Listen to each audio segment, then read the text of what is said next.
चलो देखो इधर लॉ। मेंडल जो है वो 3 लॉ दिए थे बहुत सारे एक्सपेरिमेंट करने के बाद। वो सारा का सारा एक्सपेरिमेंट पी प्लांट पे करते थे।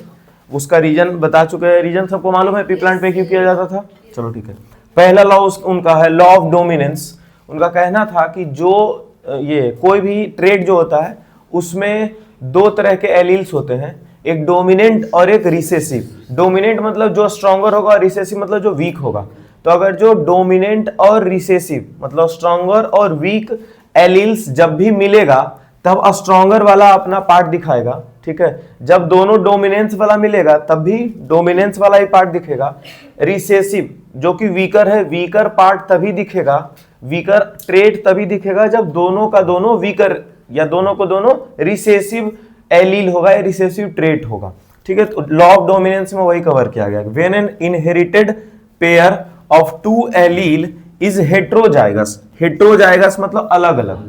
हेट्रोजाइगस मतलब अलग अलग। जैसे कि टॉल और ड्वार्फ के लिए कैपिटल टी और स्मॉल टी यूज किया जाता है, ठीक है। तो एक कैपिटल टी और एक स्मॉल टी जब आया तो इसको क्या बोलेंगे, हेट्रोजाइगस। और इन दोनों को क्या बोलेंगे, होमोजाइगस। और इसको भी क्या बोलेंगे, होमोजाइगस। ये दोनों क्या है, होमोजाइगस। होमोजाइगस ये दोनों है। हाँ ये सब जीनोटाइप, ठीक है। और यही कैपिटल टी और स्मॉल टी से हम लोग क्या समझेंगे, टॉल। तो ये टॉल जो है वो फिनोटाइप हो गया। ये कैपिटल टी से भी क्या समझेंगे हम लोग, टॉल। ये भी क्या हो गया, फिनो। जो टॉल बोलेंगे वो फिनोटाइप, और जो कोड में लिखेंगे, लेटर में जो लिखेंगे उसको क्या बोलेंगे, जीनोटाइप बोलेंगे, ठीक है। तो हेट्रोजाइगस किसको बोल रहे हैं, अगर जो एक दोनों लेटर अलग अलग जैसा हो। दोनों लेटर क्या हो, अलग अलग जैसा, मतलब अलग अलग ट्रेट के बारे में बता रही है। टॉल के बारे में बता रहा है और ये ड्वार्फ के बारे में बता रहा है, और ये दोनों जब साथ में मिलेगा तो इसको कैसा बोलेंगे, हेट्रोजाइगस बोलेंगे। तो ये एलील जो है एक्सप्रेस करेगा इज कॉल्ड डोमिनेंट। ये जिस एलील को एक्सप्रेस करेगा, ये जिस ट्रेट को एक्सप्रेस करेगा, तो किसको एक्सप्रेस कर रहा है, टॉल को। यानी कि इसमें डोमिनेंट पार्ट पक्का टॉल होगा, ठीक है, ऐसा बता रहे थे। अदर इज कॉल्ड रिसेसिव, ठीक है। जो एक जिसको एक्सप्रेस किया वो टॉल हो गया, जिसको एक्सप्रेस नहीं कर पाया, जिसको एक्सप्रेस किया वो टॉल हुआ, उसी को क्या बोल देंगे, डोमिनेंट। और जो एक्सप्रेस नहीं हो पाया, जो कि स्मॉल टी मतलब ड्वार्फ होता है, तो ड्वार्फ तो नहीं दिखा वहां पे, ड्वार्फ नहीं दिखा, इसका मतलब स्मॉल टी जो है वो रिसेसिव पार्ट था, ठीक है। समझ में आया पहला लॉ ऑफ डोमिनेंस। दूसरा लॉ ऑफ सेग्रीगेशन।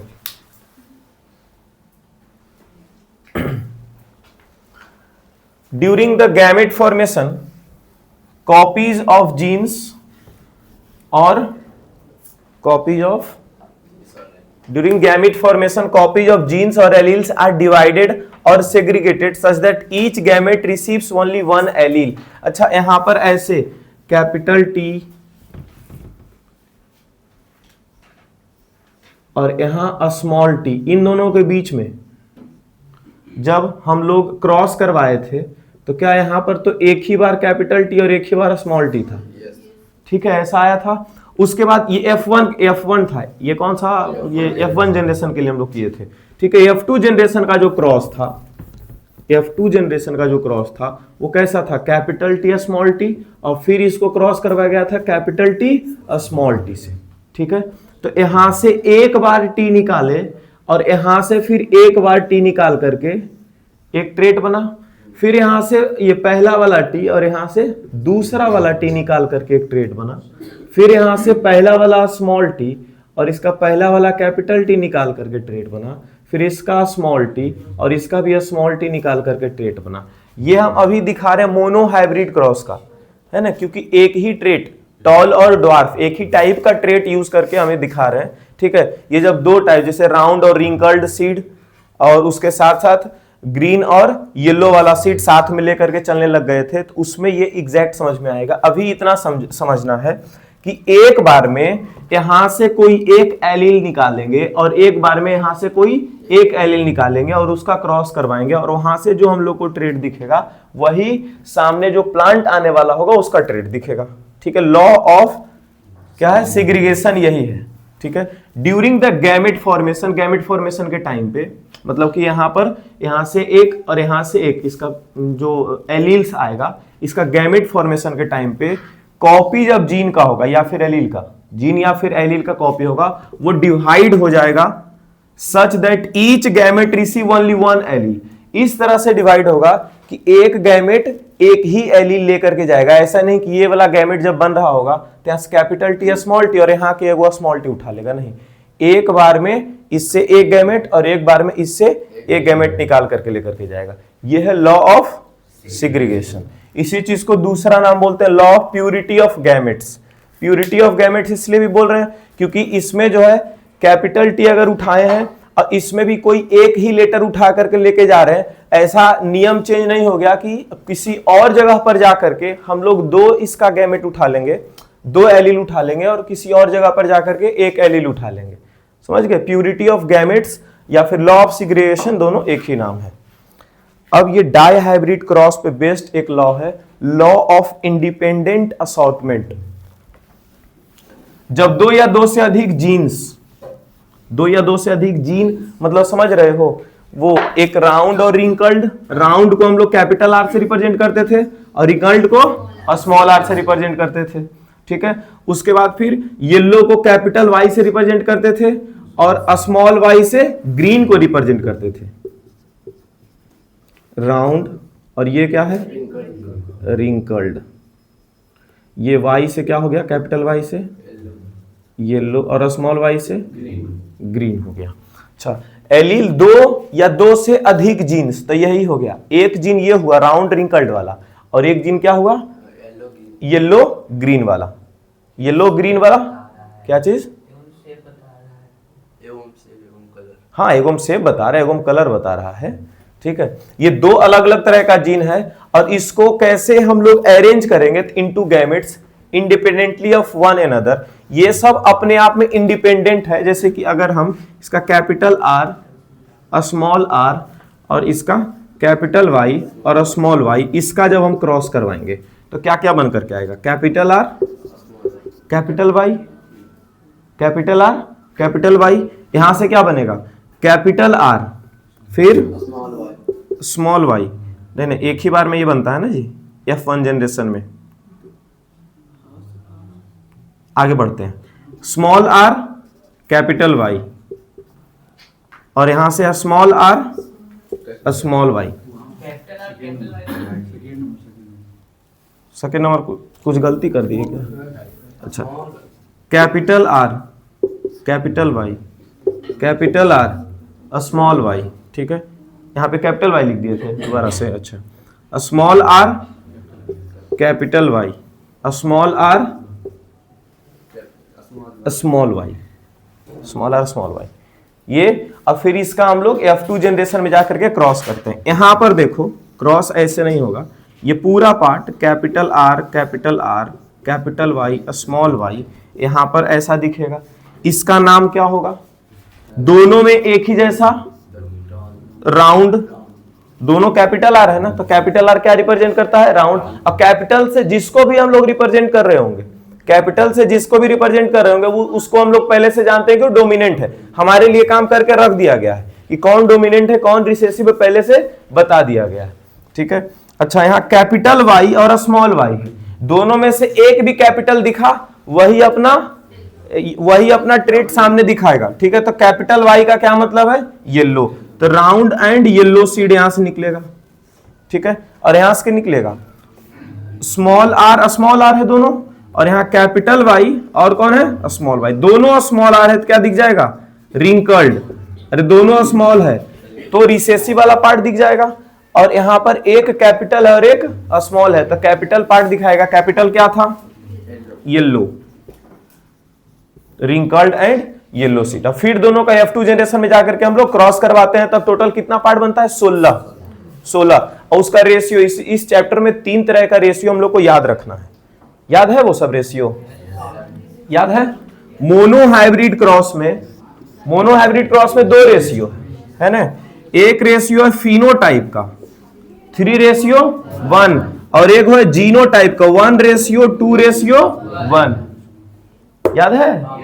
जो फिनोटाइप में जो है कैपिटल टी, दोनों कैपिटल टी आ जाता था, एक कैपिटल टी स्मॉल टी, दूसरा भी कैपिटल टी स्मॉल टी, और तीसरा स्मॉल टी स्मॉल टी। तो इसकी वजह से क्या बन रहा था? टॉल। इसकी वजह से भी क्या बन रहा था? टॉल। और इसकी वजह से भी क्या बन रहा था? टॉल। तो टॉल जो है वो 3 पार्ट आ गया, और ड्वार्फ कितना पार्ट गया? 1 पार्ट। अच्छा, इसको जानते हो ऑब्जेक्टिव में ऐसे नहीं देगा, रेशियो में। अब ऑब्जेक्टिव में रेशियो छोड़ करके परसेंटेज में बात करने लग गया है, ठीक है। अच्छा, ये 3:1 का क्या मतलब है?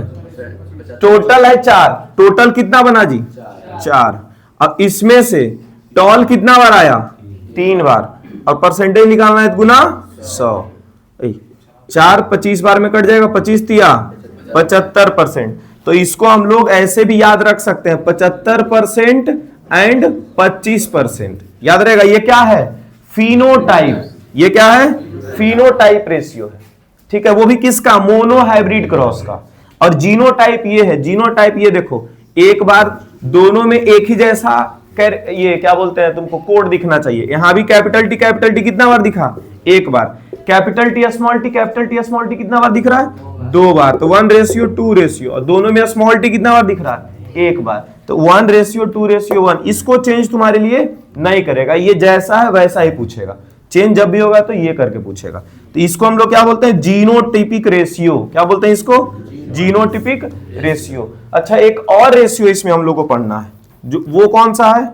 डाई हाइब्रिड क्रॉस वाला। डाई हाइब्रिड क्रॉस वाला। डाई हाइब्रिड क्रॉस में क्या रेशियो याद रखना है?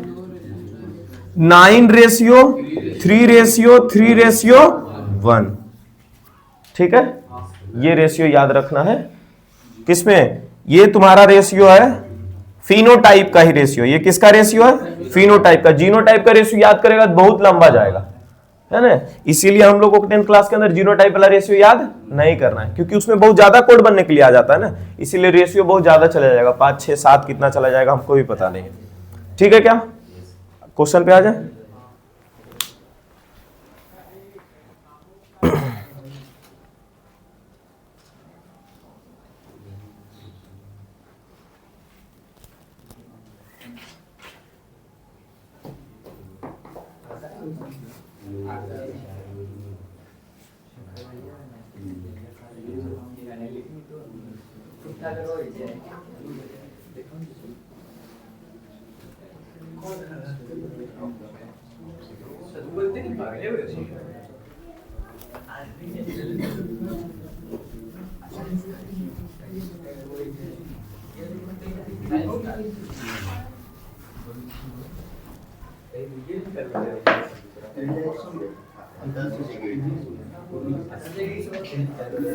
चलो, तो आज है डे 33 और आज हम लोग पढ़ने वाले हैं हेरिडिटी का PYQ। ठीक है, पहला क्वेश्चन जैसे ही आएगा क्वेश्चन लगाना शुरू कर देंगे। यहां पे क्वेश्चन पढ़ो सभी लोग।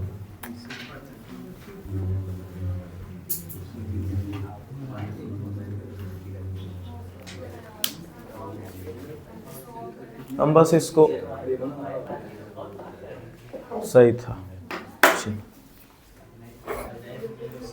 यहां देखो,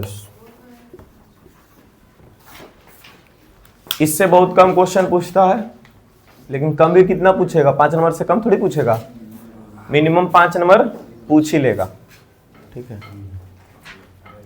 if P plants with round and green seed, round seed बोला इसीलिए दोनों कैपिटल आर बोल सकता है, या एक कैपिटल और एक स्मॉल आर भी बोल सकता है। और दोनों क्या बोल रहा है? Small Y R crossed with pea plants having wrinkled and yellow seed. दोनों स्मॉल आर और दोनों capital Y. The seeds developed the plants of F1 generation will be. F1 generation में कैसा कैसा सीड डेवलप होगा उसको यहाँ पर रेशियो निकाल करके देख लेना है। यहाँ आते हैं, capital R, small Y, small Y, small R, capital Y. ठीक है, इन दोनों का क्रॉस करवा के देखो। यहां से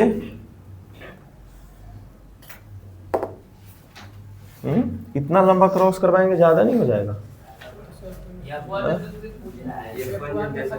अच्छा, हाँ F1 जनरेशन का पूछ रहा है, तब तो हम लोग capital R, small R, capital Y, small Y, तो 100% राउंड एंड येलो हो जाएगा। हेलो, F1 जनरेशन में इधर इधर देखो, F1 जनरेशन में इसमें कुछ ज्यादा तो है नहीं। F1 जनरेशन में जितना भी बनता है वो सारा का सारा राउंड और सारा का सारा येलो। क्यों? क्योंकि यहां पर देखो इसका और इसका दोनों अगर जो क्रॉस होगा तो राउंड का क्रॉस किसके साथ हो रहा है? राउंड के साथ। तो क्या बना करके देगा? राउंड। यहां पर कौन सा है? ग्रीन। और यहां पर कौन सा है? येलो। येलो का क्रॉस ग्रीन के साथ अगर करवाएंगे तो क्या बना के देगा? येलो। तो राउंड एंड क्या हो गया? येलो। सारा का सारा F1 जनरेशन में। ये F2 जनरेशन में जाकर के पूरा चेंज हो जाता है। वो 16 और रेशियो वगैरह जो याद करते हैं F2 जनरेशन का याद करते हैं। When a pure tall pea plant is crossed with pure dwarf, pure tall मतलब capital T, capital T, pure dwarf मतलब capital T, small t, the percentage of tall plants in F1 and F2 generation pea plants will be, tall plant कितना होगा F1 generation में और tall plant कितना होगा F2 generation में, उसका हम लोग को रेशियो निकालना है। तो यहां से tall plant क्या हो जाएगा? Capital T, small t। इसमें तो सारा कैपिटल टी ही आ जाएगा ना। अरे पहला में तो 100% कैपिटल टी आता है। पहला में सारा का सारा क्या आ जाएगा? टॉल आ जाएगा पहला में। अच्छा, दूसरा में अगर जाएंगे, ठीक है, तो दूसरा में टॉल कितना बार आता है? 3:1। तो हम लोग को याद है ना F1 जनरेशन में कितना आता है? सब का सब टॉल आ जाता है। और F2 जनरेशन में क्या आ जाता है? 3:1 चला जाता है। इसी का हम लोग को, अच्छा यहाँ लिखा हुआ है परसेंटेज में पार्ट। अच्छा, तो पहला का 100% हो गया F1 जनरेशन का। और दूसरा में टॉल कितना बार आएगा? 4 में से 3 बार। 4 में से 3 बार मतलब 75%। तो 100 और 75 कहां लिखा हुआ है? C option. A tall pea plant with round seed, tall है और राउंड सीड है, is crossed with short pea plant with wrinkled seed.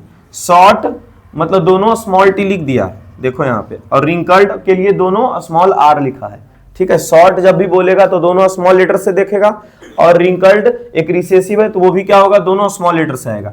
F1 generation will B, तो पहला जनरेशन में तो सारा का सारा तुमको टॉल एंड राउंड ही दिखेगा। अरे पहला जनरेशन F1 जनरेशन में हमेशा डोमिनेंट वाला पार्ट सारा आ जाता है। टॉल डोमिनेंट है और राउंड डोमिनेंट है। यहां भी देखो F1 जनरेशन में राउंड राउंड, तो राउंड ही आ गया था। यहां से स्मॉल वाई भले ग्रीन दिखा रहा था, लेकिन इसमें एक बार भी येलो अगर दिखेगा तो वो क्या बना देता हमारे लिए? येलो बना देता, डोमिनेंट वाला पार्ट दिखता। वही क्वेश्चन, ये क्वेश्चन और ये क्वेश्चन एग्जैक्ट सेम है। ठीक है, दोनों टॉल है तो टॉल तो 100% आने वाला है, और इसमें राउंड भी दिख गया तो राउंड भी आ जाएगा। टॉल एंड राउंड देखो 100% कहां है? 100% टॉल विद राउंड सीड। ठीक है, डोमिनेंट वाला पार्ट F1 जनरेशन में हमेशा दिखेगा। ठीक है, से 4 number question, human child bears all the basic features of human beings. सही बात लिखा हुआ है। चलिए, it looks exactly like its parent showing very little variation, ये भी सही बात लिखा हुआ है। अच्छा, अब ये सोचो कि क्या ये पहले वाले को रिप्रेजेंट कर रहा है? तो ये पहले वाले को ही बता रहा है ना, पेरेंट के जैसा ही दिखता है, लेकिन यहां पर देखो पेरेंट के जैसा ही दिखता है, तो ये बेसिक फीचर जिसके बारे में बात कर रहा था वो इसको सेटिस्फाई कर दिया ये लाइन लिख करके, और फिर लास्ट में ये भी लिख दिया शोइंग वेरी लिटिल वेरिएशन। उसके बीच में थोड़ा बहुत वेरिएशन होता है। वेरिएशन किसके वजह से होता है? डीएनए कॉपी में थोड़ा बहुत वेरिएशन होता है, थोड़ा जिसको हम लोग बोलते हैं मिस्टेक एरर होता है, उसके वजह से। ठीक है,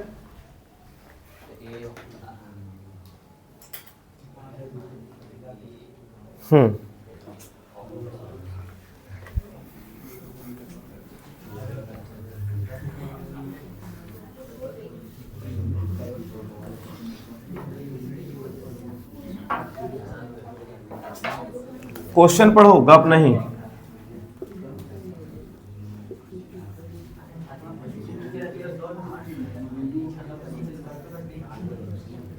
देखा जाए क्वेश्चन आगे, mango seed will germinate to form a mango tree, सही लिखा हुआ है। Heredity determines the process by which traits and characteristics are reliably inherited from parents to offspring, ये भी सही लिखा हुआ है। ठीक है, अच्छा क्या पहले वाले के बारे में बात कर रहा है? हाँ, पहले वाले के बारे में बात किया, क्योंकि मैंगो सीड से मैंगो ट्री बना, तो मैंगो सीड से मैंगो ट्री कैसे बन पाता है? इसके अंदर मैंगो ट्री का जो भी ट्रेट कैरेक्टर्स होता है वो होता है ना इसके सीड के अंदर। ठीक है, उसी से मैंगो ट्री आता है। तो इसके लिए भी तुम्हारा ऑप्शन कौन सा हो जाएगा? ए हो जाएगा।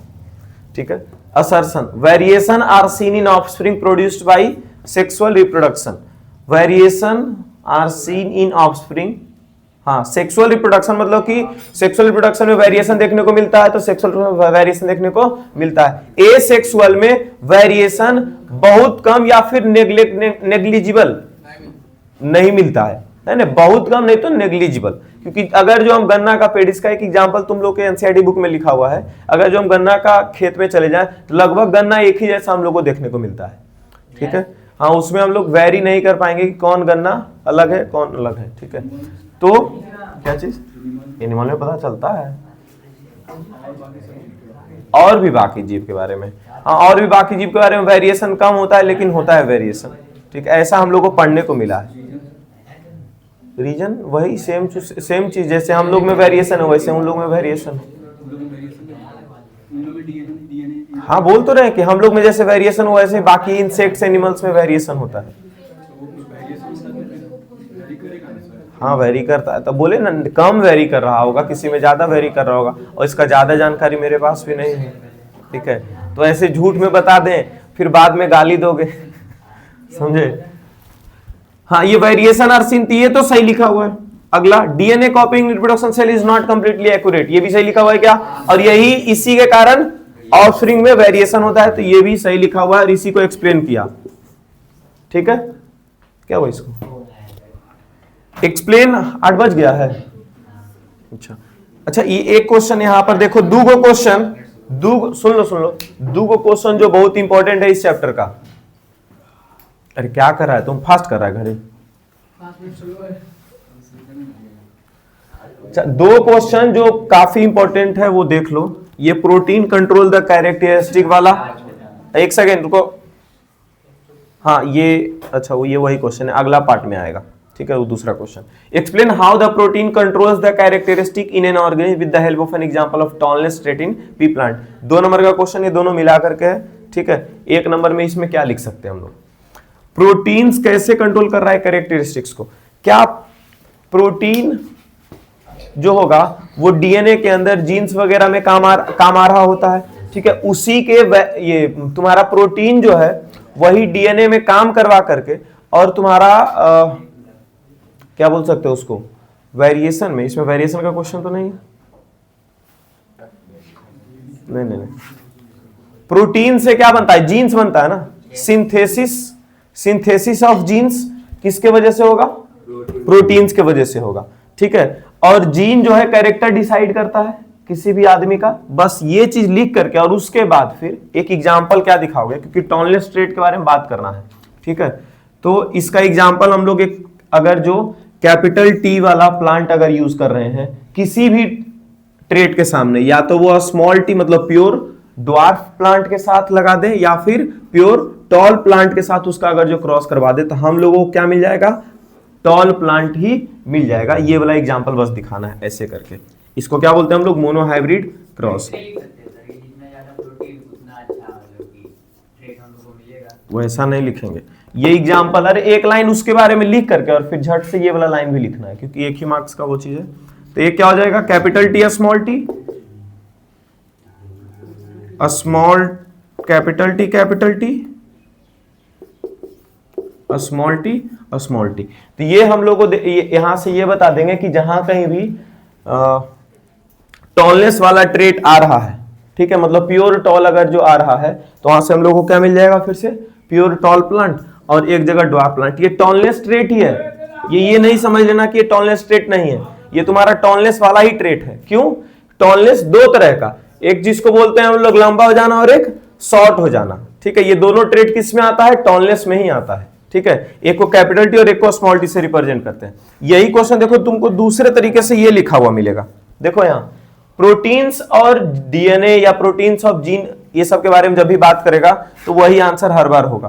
Protein control the expression of various characters, इसी क्वेश्चन को देखो ऐसे करके लिखा हुआ है, ठीक है। Explain this statement by taking an example of tallness as a characteristic, ठीक है। जैसे ये टॉलनेस वाला एग्जांपल लेकर के आगे बढ़े हैं तो इसी में इसका 2-3 लाइन लिख देंगे।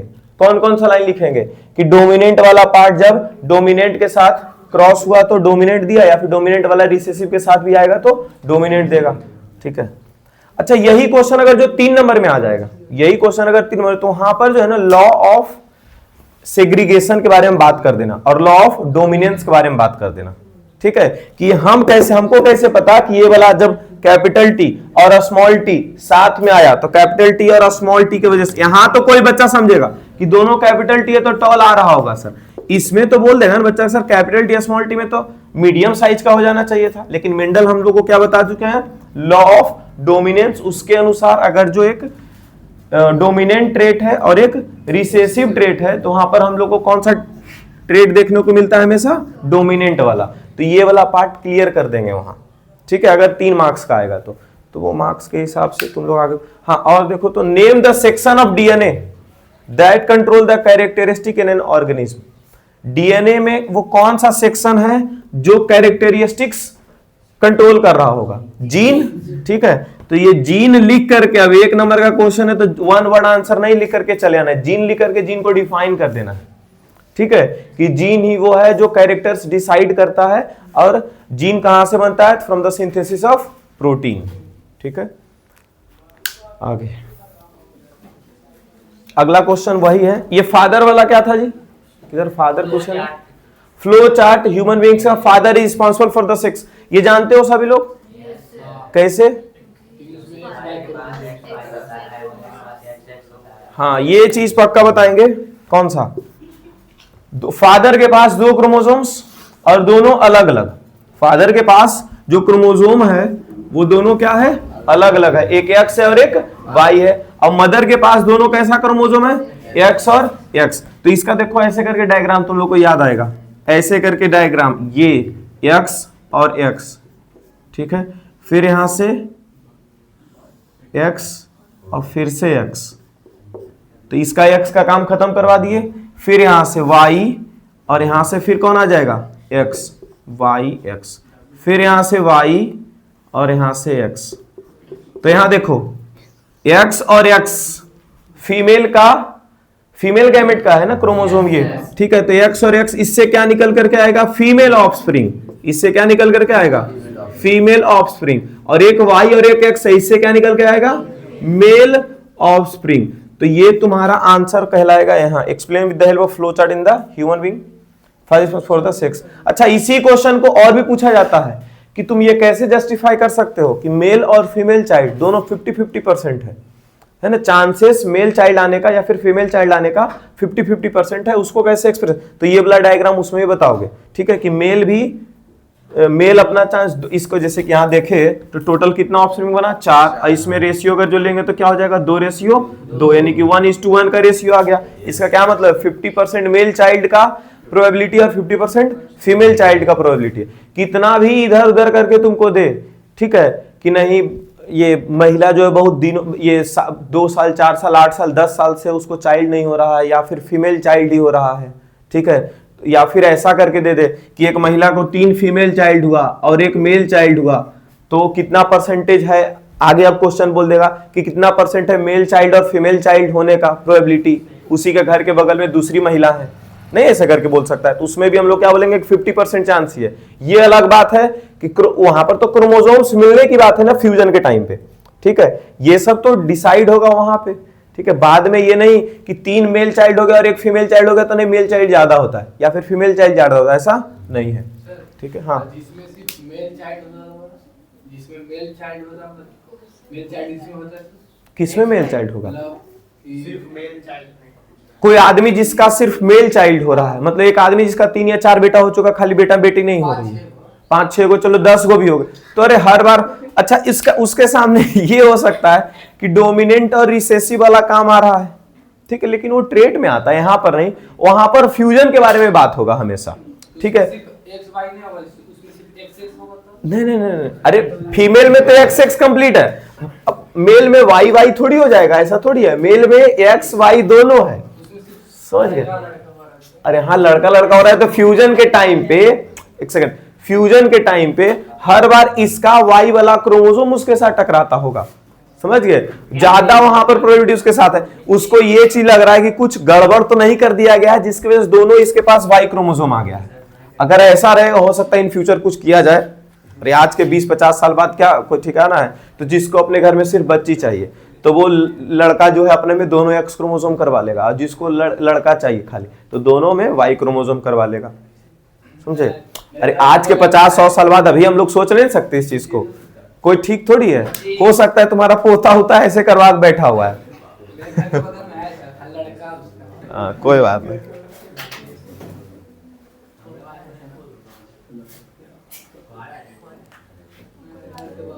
हाँ चलो यहां देखो,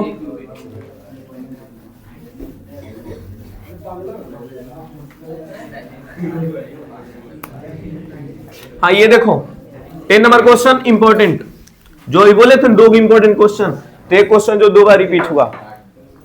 ये देखो, mechanism of inheritance used by sexual reproduction organism to ensure the stability of DNA. ये क्वेश्चन को पकड़ना कैसे है, जैसे ही डीएनए के स्टेबिलिटी के बारे में बात किया समझ जाना कि वो इंपॉर्टेंट क्वेश्चन में से एक है। एक क्वेश्चन और होगा यहीं पे डीएनए के स्टेबिलिटी के बारे में बात कर रहा होगा, ये इंश्योर्ड, हाँ स्टेबिलिटी ऑफ डीएनए।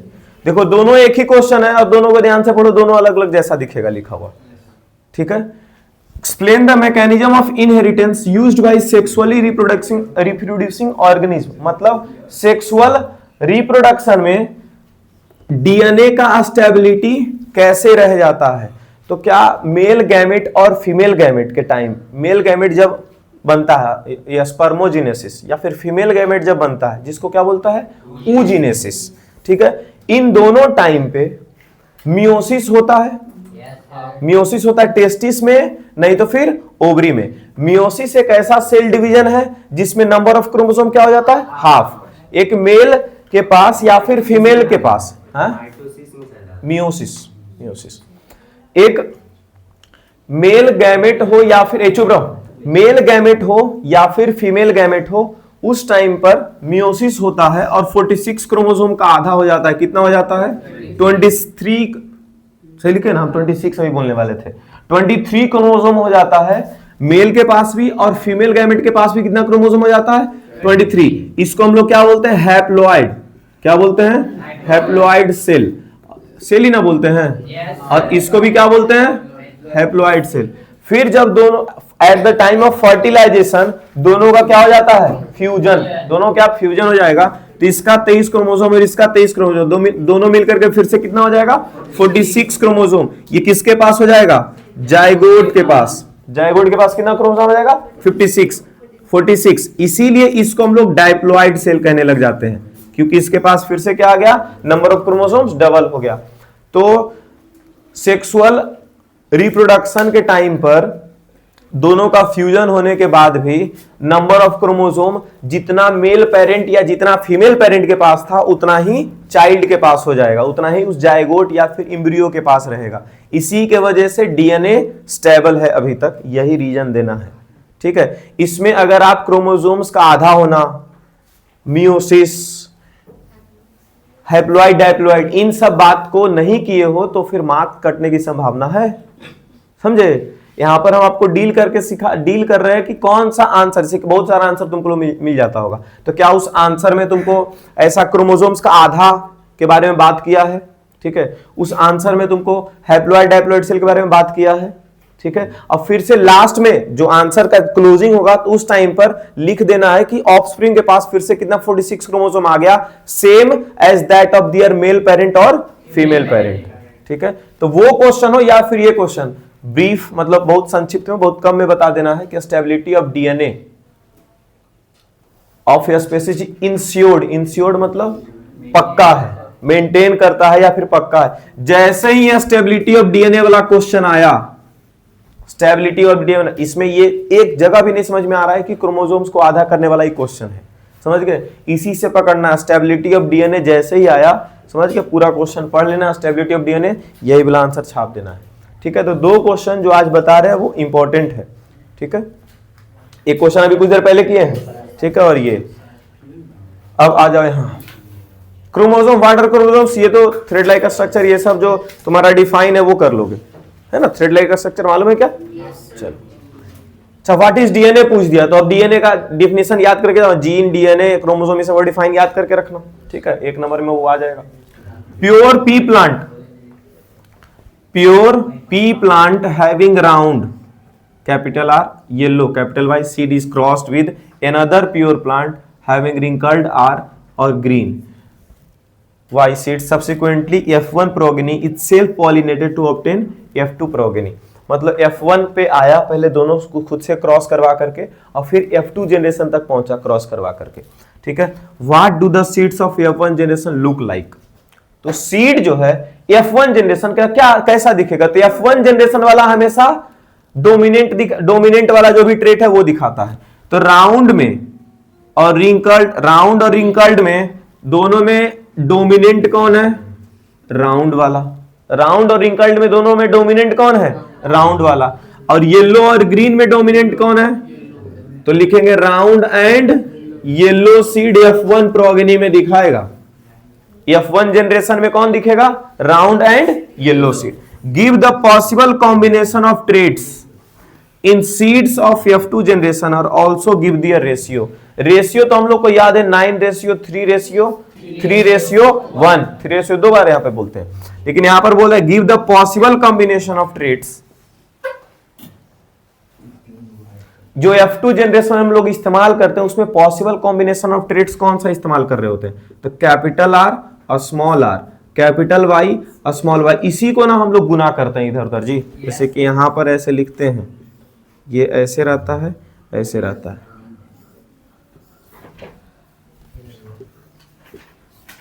पूरा ऐसे 16 बार ऐसे करते हैं ना हम लोग। हाँ, तो यहां पर क्या क्या ये रखते हैं? कैपिटल आर और स्मॉल आर, कैपिटल देख सकते हैं, कैपिटल आर और स्मॉल आर, कैपिटल वाई और स्मॉल वाई और स्मॉल वाई और स्मॉल वाई। यहां पर भी वैसा ही, ठीक है। ज्यादा डब्बा पर गया, 1 2 3 4, ये लास्ट वाला डब्बा ज्यादा है, ठीक है। यहां पे कैपिटल आर, नहीं, पहले F1 जनरेशन क्रॉस करवाएंगे ना, तो तुम्हारा capital R, capital Y, capital R और small Y, small R, capital Y, small R, small Y, ये दिखेगा। समझ गए? तो क्या बोल रहा था? Give the possible combination of traits in of seeds in F2 generation.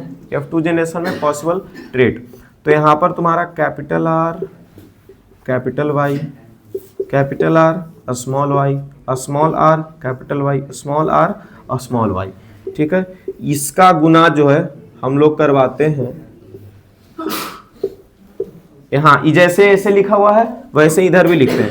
Capital R, capital Y, capital R, small Y, उसके बाद फिर small R, small Y, capital, हाँ, और फिर एक लास्ट में जाएगा स्मॉल आर और स्मॉल वाई। ऐसे करके इन दोनों का गुना करके यहां लिखेंगे, इन दोनों का गुना करके यहां लिखेंगे, इन दोनों का गुना करके यहां लिखेंगे, इन दोनों का गुना करके यहां लिखेंगे। ऐसे करके लिखने लग जाते हैं। अच्छा, F2 जनरेशन में सीड का पॉसिबल कॉम्बिनेशन क्या क्या है?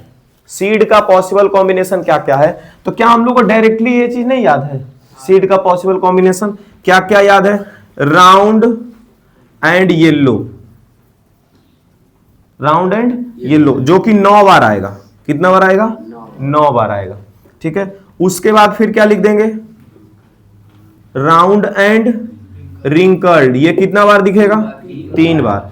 और उसके बाद फिर round and wrinkled, round and green, round and green. उसके बाद क्या है? रिंकल्ड एंड येलो, ये भी कितना बार दिखेगा? 3 बार। और एक बार कौन दिखेगा? रिंकल्ड एंड ग्रीन, ये एक बार दिखेगा। तो ये पॉसिबल कॉम्बिनेशन के बारे में लिख देना। इतना लिखेंगे तब तो बहुत ज्यादा चला जाएगा, ठीक है। 1-1 नंबर का क्वेश्चन है तीनों। हाँ, और इसका रेशियो दे देना था लास्ट में। हेलो, इसका रेशियो दे देना था। तो रेशियो तो याद है इसका कितना, अभी भी लिख दिए थे, 9:3:1।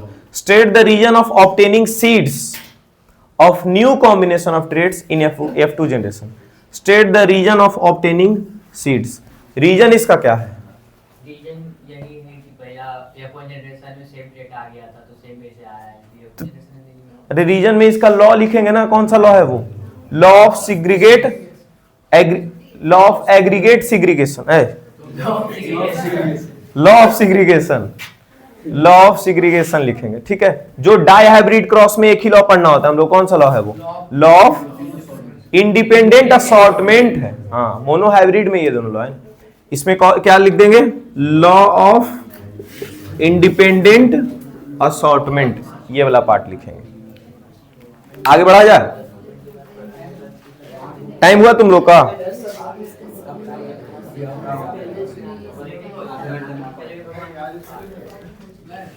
आगे बढ़ा जाए, ठीक है। तो हेलो, शांत रहो, लवली या जो भी है सब लोग, हेरिडिटी जब पढ़ा रहे थे तो उस टाइम समझ में आ रहा था ना। हेरिडिटी जब खत्म हुआ 20 दिन 25 दिन बाद, तो सब दिमाग से ऊपर चला जाता है कि नहीं चला जाता है? नहीं गया। अच्छा, रिवाइज करेंगे तब ना। टफ चैप्टर, ये सब चैप्टर पूरा लॉजिक के ऊपर है। ये चैप्टर हो गया, हाँ वाह,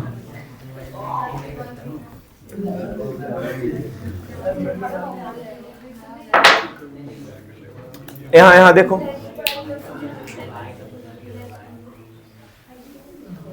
लोएस्ट पार्ट ऑफ द ई देखो, जितना लिखा हुआ है वो तो यही ना लिखा हुआ होगा जी, कि ये देखो ईयर लोब इसमें ऐसे कनेक्टेड है ना, और इसमें जो है देखो ईयर लोब यहां ऐसे लटका हुआ है, ऐसे है इसका, ठीक है। यहां से गर्दन है, यहां से क्या गर्दन है, ये देखो कान जो है ऐसे लटका हुआ है, और ये गर्दन जो है ऐसे करके गया हुआ है गया हुआ है, जॉ लाइन। देखो यहाँ देखो, लगभग लोगों का ये वाला जो कान है वो लटका हुआ रहता है, बहुत कम लोगों का कान जो है ये इसमें ऐसे करके चिपका हुआ रहेगा, है चिपका हुआ नहीं, जिसका चिपका रहेगा उसका खरगोश जैसा दिखेगा, समझे, ऐसे ऐसे करके ऐसे लगेगा उसका, ठीक है। बोला का चिपका हुआ देखो तो, नहीं, यहाँ पर किसी का कान नहीं है चिपका हुआ, रिया का थोड़ा बहुत है लेकिन एग्जैक्ट नहीं। चिपका हुआ कान पूरा रहेगा।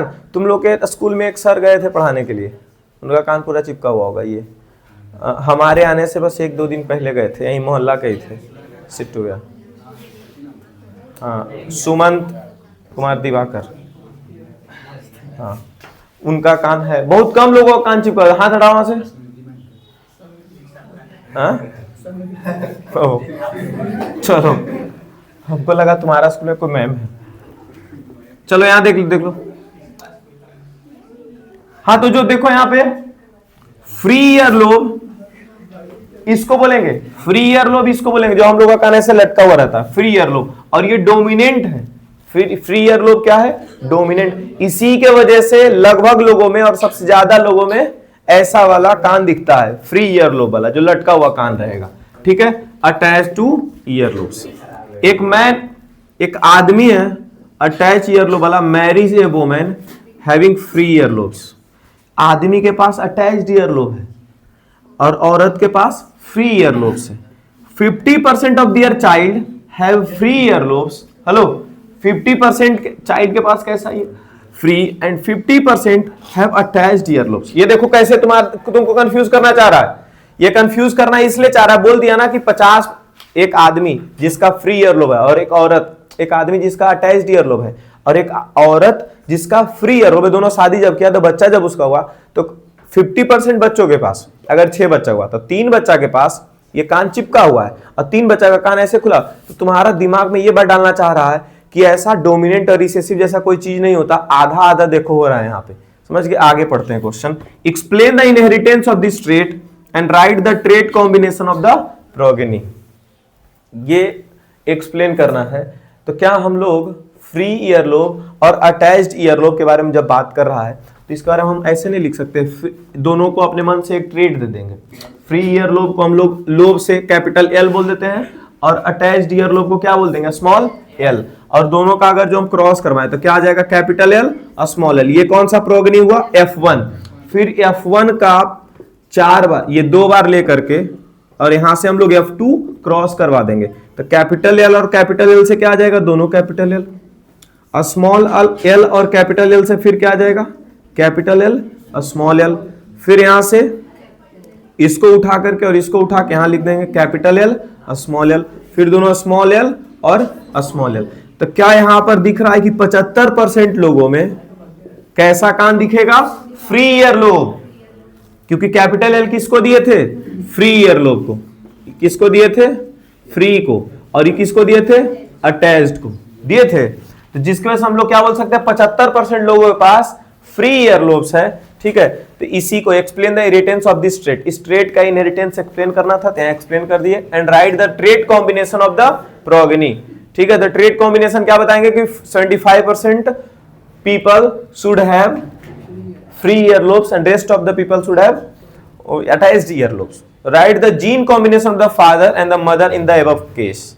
जीन कॉम्बिनेशन लिखना है, तो फादर का ईयर लोब के, ये ईयर लोब के हिसाब से जीन कॉम्बिनेशन अगर जो लिखा जाए तो फादर के पास कैसा है? ये तुम्हारा डोमिनेंट है कि रिसेसिव है? हैविंग फ्री ईयर लोब्स, किसके पास फ्री है? अरे अरे यस यस है चालू अबन जी।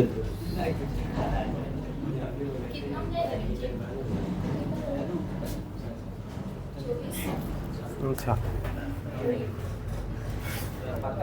हाँ, यहां पर एक मैन अटैच्ड ईयर लोब, तो मैन के पास कैसा है? रिसेसिव ट्रेट है। मैन के पास कैसा है? रिसेसिव एलील या फिर रिसेसिव ट्रेट लिखेंगे, अटैच्ड वाला है ना। और वुमेन के पास डोमिनेंट वाला ट्रेट है, ये बात लिखेंगे। चलिए, जाना है तो जाइए।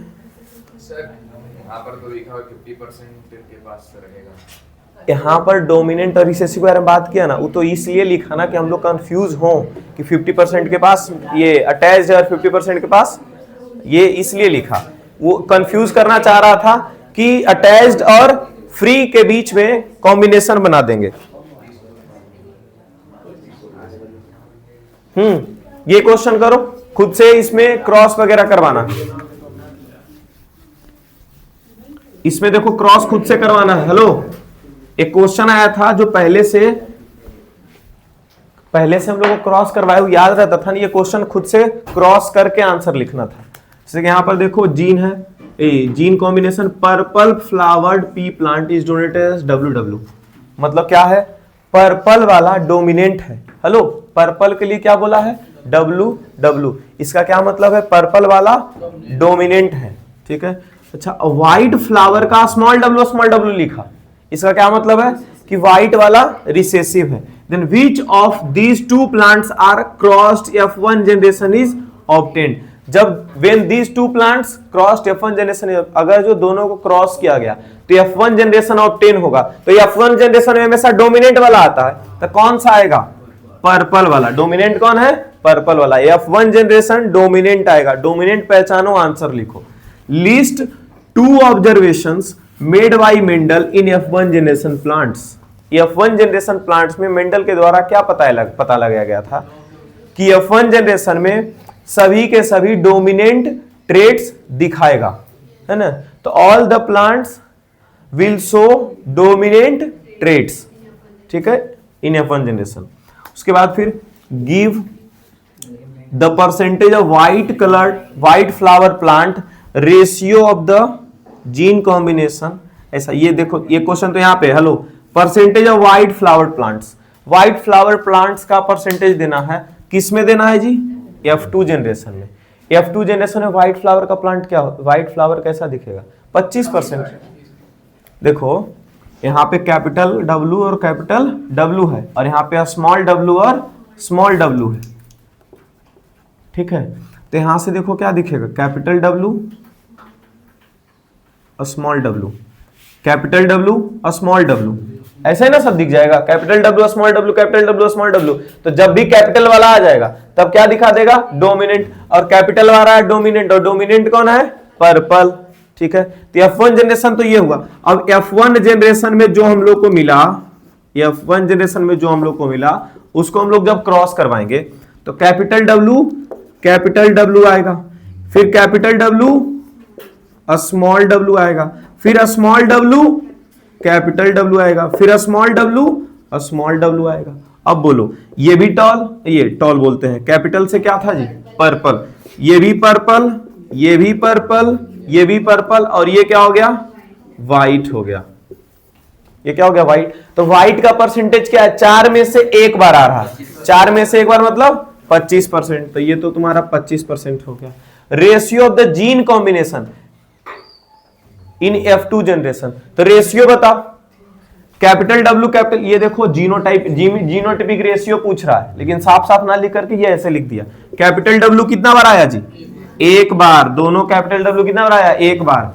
कैपिटल W स्मॉल w कितना बार आया, 2 बार। तो 1:2 रेशियो। दोनों स्मॉल w कितना बार आया, एक बार। तो 1:2:1 हो गया। ठीक है, तो ये आएगा मैथमेटिक्स इसमें, तभी समझ में ना आएगा।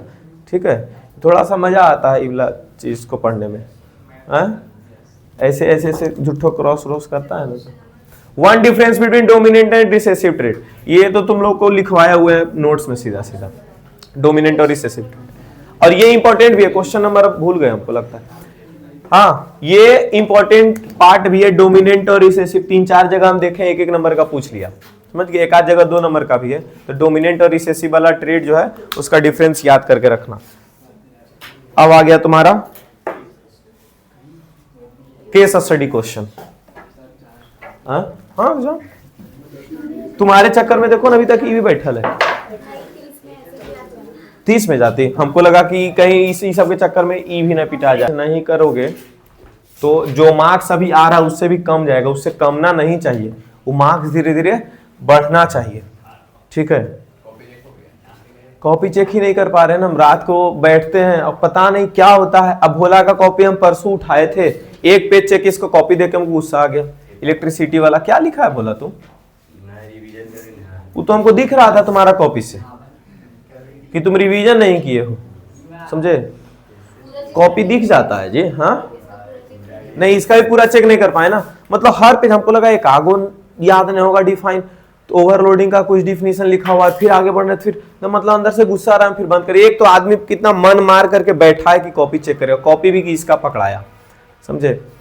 कल रात में तो बहुत ज्यादा नींद आने लग गया था। इधर लगातार जो तुम लोग का क्या बोलते हैं, हेलो, तुम लोग का जो लगातार, जैसे पहले क्या होता था कि हमको एक दिन पीडीएफ बनाना रहता था, एक दिन कॉपी चेक करना रहता था, और एक दिन क्या करना रहता था, डिस्कशन करना रहता था। तो इसके वजह से टाइम मिल जाता था कॉपी चेक करने का। अब हमको हर दिन एक दिन रात में 2 घंटा पीडीएफ बनाने में लग जा रहा है, जिसकी वजह से कॉपी चेक नहीं हो पा रहा है। उस सब बात भी है।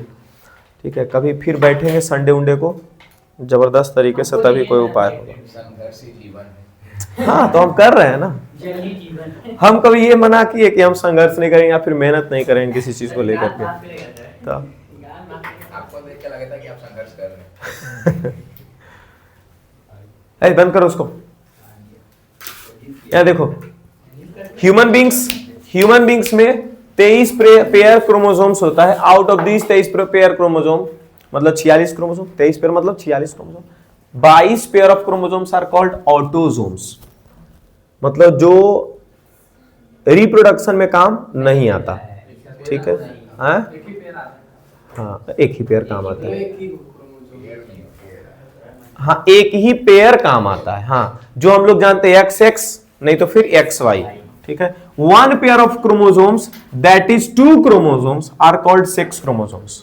सेक्स क्रोमोसोम्स या फिर इसको जर्म सेल्स भी बोलते हैं। ठीक है, the sex chromosomes are of 2 types. Sex chromosome कितने टाइप्स का होगा, 2, X क्रोमोसोम और Y क्रोमोसोम। दोनों अगर जो X है तो मेल में पाया जाता है और मेल चाइल्ड में भी आएगा। दोनों में अगर जो और अगर एक X और एक Y है तो वहां से या तो क्या मेल चाइल्ड ही आएगा। अरे फिर से कंफर्म कर देते हैं। दोनों में अगर जो दोनों क्रोमोसोम अगर X वाला है तो इससे क्या निकल करके आ जाएगा, फीमेल। और एक X क्रोमोसोम है और एक कौन है, Y है, तो इससे क्या निकल करके आ जाएगा, मेल। और ऐसा क्रोमोसोम मेल में होता है, ऐसा क्रोमोसोम फीमेल में। ठीक है, आगे पढ़ते हैं। The sex of a child को देखो प्रोगेनी भी बोलता है। हेलो, चाइल्ड को प्रोगेनी भी बोल रहा है, ऑफस्प्रिंग भी बोलता है। ठीक है, is decided at the time of fertilization. किस टाइम में डिसाइड होता है, फर्टिलाइजेशन में। पता चल रहा है ना, फर्टिलाइजेशन के टाइम पे ही कौन सा क्रोमोसोम किसके साथ फ्यूज हुआ उस पर डिपेंड करेगा कि मेल चाइल्ड आना है कि फीमेल चाइल्ड आना।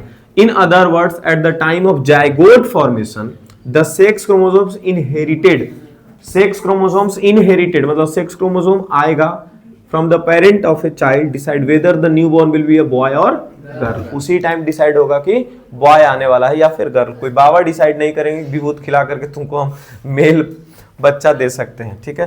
व्हाट आर क्रोमोसोम्स, फिर से डिफाइन आ गया। हेलो, क्रोमोसोम्स का डिफाइन फिर से आ गया, लिखना है। Y is the pair of sex chromosome in human male child is mismatched pair. Sex chromosome human males में मतलब मेल में एक्चुअली मिसमैच्ड पेयर मतलब दोनों वाई नहीं है या दोनों एक्स नहीं है। क्यों नहीं है? ताकि मेल जो है वो डिसाइडिंग फैक्टर बने, मेल पर्सन या ह्यूमन मेल डिसाइडिंग फैक्टर बने to obtain the male child और फीमेल चाइल्ड। यहां पर डिसाइडिंग फैक्टर कौन होता है, मेल की फीमेल?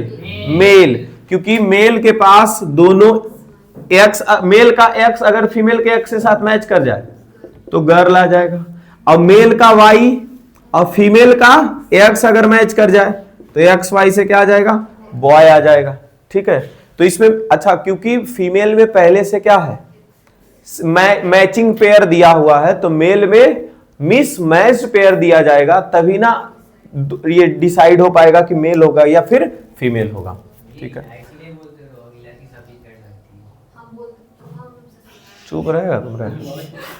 यहां देखो, so with the help of A flow chart that the statistical probability of getting a boy is 50-50। Hello, boy या फिर गर्ल आने का चांस 50-50 है। तो ये वाला जो कुछ देर पहले बनाए थे यहां से, तो ये दो ही ना बनाए हुए हैं जी, ऐसा करके 4 कौन बनता है? ऐसे ऐसे फिर से बना दे, घर में प्रैक्टिस करना। अरे देखो ना, यहां से एक्स उठाएंगे, हेलो, और एक एक्स यहां से उठाएंगे,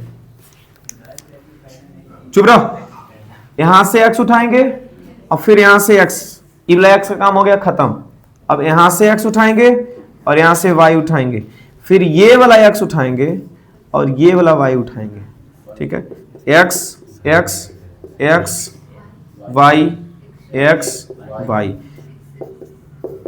ठीक है। ये फीमेल फीमेल, ये मेल मेल, ये चार्ट दिखा करके और फिर लिख देंगे, ठीक है, कि 50-50 चांस यहां पे दिख रहा है। Mention 2 example of animal where sex is not determined genetically like human beings.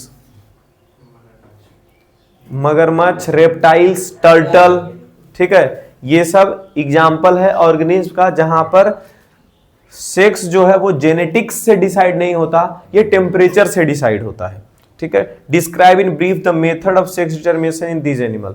तो वही बताएंगे कि अगर कुछ ऑर्गेनिज्म में टेम्परेचर अगर जो ये एक फिक्स टेम्परेचर से ज्यादा हो जाए तो मेल हो सकता है और फिक्स टेम्परेचर से कम हो जाए तो फीमेल हो सकता है। ये चीज बताएंगे बस। एक और होगा इसके बाद आई गेस। थक गए अब। हाँ, ऐसे भी जो करने वाले लोग हैं वो कर ही लेंगे, और जो नहीं कर पाएंगे वो समझाएंगे तो भी नहीं हो पाएगा। ये वाला चैप्टर वही है, ठीक है। हाँ, लेकिन जो इंपॉर्टेंट क्वेश्चन है, अब सुन ले, तुम लोगों तो नहीं, लेकिन जो सी सेट वाले बच्चे हैं उनको लिए कुछ लगता है 50 इंपॉर्टेंट क्वेश्चन साइंस में ऐसा कुछ बताया जाता है, 50, 100, 60 जो भी है। हाँ, तो 100-125 क्वेश्चन जो है ना वो पूरा रटना, साइंस में वो और मैथ में शाम में जो बुला रहे हैं तो वो सब चीज जो रटवा रहे हैं, समझ गए, वो रट करके रखो। तुम्हारा प्राइम फोकस होना चाहिए कि how to get 40+ marks then in 80, समझे। हाँ, तो 40+ आया ना तो तुम्हारा नंबर 60 ऐसे ही क्रॉस कर जाएगा, समझे। और अगर तुम ये सोचते रहोगे कि नहीं हम तो 80 के लिए फाइट करेंगे, अब 80 के लिए फाइट नहीं होगा, अब फाइट होगा 60%, 65% के लिए, ठीक है। 80% वाला फाइट जो था ना वो बहुत दिन छूट गया, पहले 2 या 3 महीना पहले छूट चुका था, समझ गए। नहीं तो फिर अगर 80 का फाइट करोगे तो अभी 50 पर फिर जाकर के लटकोगे, क्योंकि तुम लोग का बार बार बता रहे हैं कि एक ही चीज को जब रिपीट करते रहोगे क्वेश्चन को तभी तुम्हारे दिमाग में आएगा। एक बार बनाने से तुम्हारे दिमाग को याद नहीं होगा। तुम लोग एक ही चीज को 2 बार 3 बार जब रिपीटेड याद करोगे, रिपीटेड समझोगे उसके, तब फिर तुम लिख पाओगे एग्जाम में। इसीलिए अभी से वही क्वेश्चन को आज 20 क्वेश्चन याद किए, फिर कल 20 क्वेश्चन याद, फिर परसों 20 को 5 दिन में 100 क्वेश्चन रटे, फिर से वही 100 क्वेश्चन 5 दिन में रटेंगे, फिर से वही 5 दिन में 100 क्वेश्चन रटेंगे, ऐसे करके, समझ गए? क्योंकि 10 के बाद तुमको पढ़ना भी नहीं है ये सब चीजें। 10 के बाद उधर 11 से 17, 11 से 16 मैथ पढ़ना है, फिर मैथ के बाद उबला जो सब्जेक्ट रहेगा उसको पढ़ना है। तो 10 के पहले ही हम लोग को जो पढ़ना है ये सब मिला करके, समझ गए? अभी सब चैप्टर 2 घंटा 3 घंटा 2 घंटा 3 घंटा ऐसे करके। अब खत्म हो गया है आज बायोलॉजी, ठीक है? तो जो सेट ए के बच्चे हैं उनके लिए तुम लोग मैथ्स के लिए अब हर दिन तो मैथ होगा, ठीक है? तो तुम लोग मैथ रिवाइज करके नहीं आओगे, समझे? जो होमवर्क देंगे वो तुम्हारा होमवर्क रहेगा हर दिन एक पूरा सेट बनाना, मैथ्स का एक सेट बनाना, समझे? हाँ, 3 घंटा नहीं, तुम लोग कोशिश करो। घर में बनाएगा तो पूरा लिख करके नहीं बनाएगा जी, घर में बनाएगा तो स्पीड बनाएगा। तो कोशिश करना है कि 2 घंटा हम पूरा डन करते हैं। फ्लो बढ़ाना है, स्पीड बढ़ाना है तुम लोगों को। 38 को, हाँ, और 38 में और वाला क्वेश्चन उसको ही बनाना है, नहीं कि और वाला क्वेश्चन छोड़ देना है, समझ गए? हाँ, स्पीड में बनाना है। टाइम ये ऑन करके रखो कि हम 2 घंटा में डन कर दें, 2.25 घंटा में। पहला दिन देखो कि कितना जल्दी डन होता है, उसके अगला दिन से और 5 मिनट 10 मिनट कम करके देखो, समझ गए? ऐसे करके अब तुमको 2 दिन में एक सेट बना देना है। मतलब कि एक दिन तुमको सेट पर फोकस कर लेना है और एक दिन कोई होमवर्क, हम 2 दिन का होमवर्क तब तक हो चुका होगा तो एक दिन उसको कर लेना है, ताकि सप्ताह में 3 सेट ऐसे कर करके। अभी 15 दिन है, समझ गए? तो कम से कम 6 से 7 सेट डन कर लेना है। सबको हम सेट नहीं करवाने वाले, सब तुम लोग सेट नहीं करो।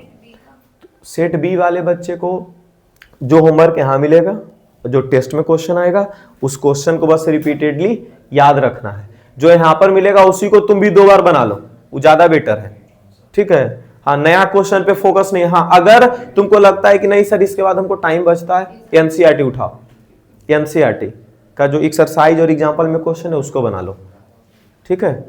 वो चीज करो, ठीक है क्या? सर